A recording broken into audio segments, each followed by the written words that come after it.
Welcome to Inside Scoop. I'm Sarah Raggi. And I'm Erin Perret. So today we're going to share with you our morning and evening rituals.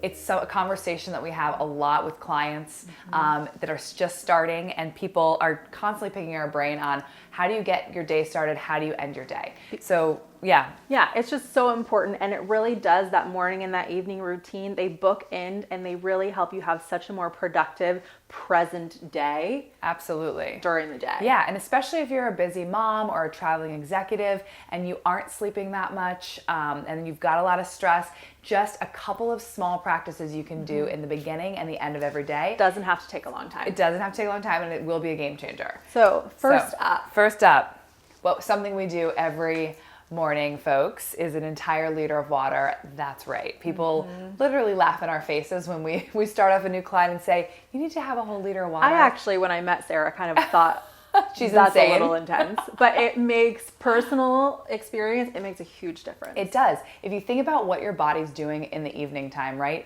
It's detoxing all the food you had the day before. It's doing an emotional purge on all the thoughts and everything you learned that day, frustrations, things like that. And it just is a good way to kind of just flush, full body flush, get the blood flowing.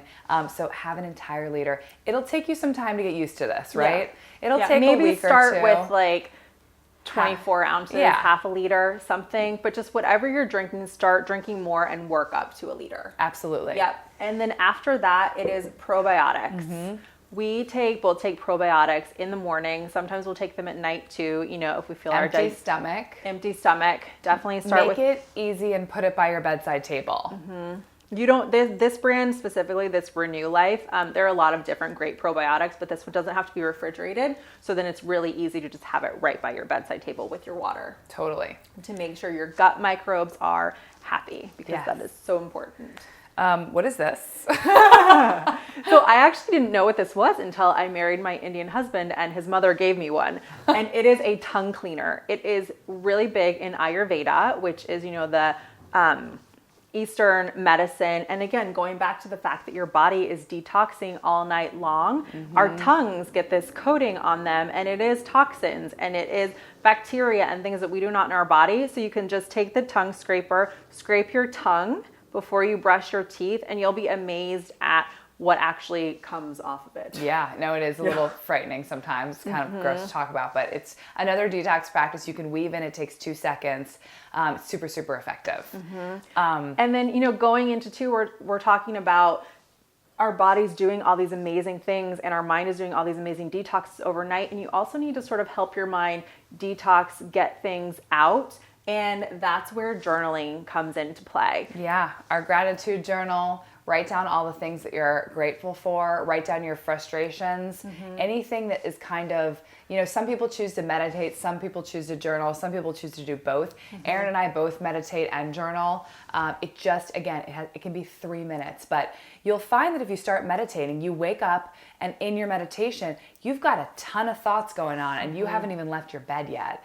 So to kind of calm the voices, so to speak, and sort of kind of get yourself grounded for the day, this is an excellent thing to weave into your routine. Excellent practice. And I get it. Meditation and journaling, you'll be like, this is a lot that I have to incorporate when my kid is screaming down the hall, or, I slept through my alarm or something. But even just pausing for 30 seconds before you get out of bed and you just say, how do I want my day to go? How do I want to show up? How do I want to be? What kind of Erin do I want to present to the world today? What kind of Sarah do I want to present to the world today? Just that little mind switch is going to do wonders. Well, because I know I'm always thinking about what I have to do. Like, what's my list of things to do, my calls, my meetings in and out of the city. And instead of thinking about, okay, what do I have to do? How do I want to be? Yeah. And you can kind of handle that in this journal situation, and it really will sort of set the tone for the day. How do you want to be at drop off? How do you want to be at pickup? How do you want to be in that meeting connecting with? How do you want to be with your partner or your girlfriend, boyfriend at the end of the night? Yeah. How do you want dinner to go? With your kids, even if it's the most simplest dinner, or you ended up ordering takeout or something, but how do you want to be present? How do you want to show up is so important. And setting that mental switch when you wake up in the morning will really set the tone for the whole day. Yep. So then off to alkalinity, creating alkalinity. This is when you get out of your bed, you're going down to your kitchen before you have breakfast. Right. You're downstairs, you're, across the hall, whatever, and you're going to have your green juice. Some people are not a huge fan of green juice. If you aren't, do hot water with lemon. That creates some alkalinity to kind of start your day before food goes in, right? So it's always water and then some sort of alkalizer, whether it's a juice or a hot water with lemon before the coffee, before the food. So then we're diving into our coffee because we are coffee girls through and through. We're not anti-coffee We are all about the coffee. So the next is your cup of coffee in whatever form you have it, whether it's an elixir, decaf, regular, tea, cold brew. even Any form of your morning grounding ritual, we are all on board with. And then off to your food from there. So it seems kind of like a long process, but really like front to end, it's probably about a 15-minute routine. And can change the course of your whole day. So there you have it. Make sure you're subscribed to our YouTube channel and stay tuned for next week because we're also going to then dive into our evening rituals, which are just as important and just as quick. Yes. Thanks for watching.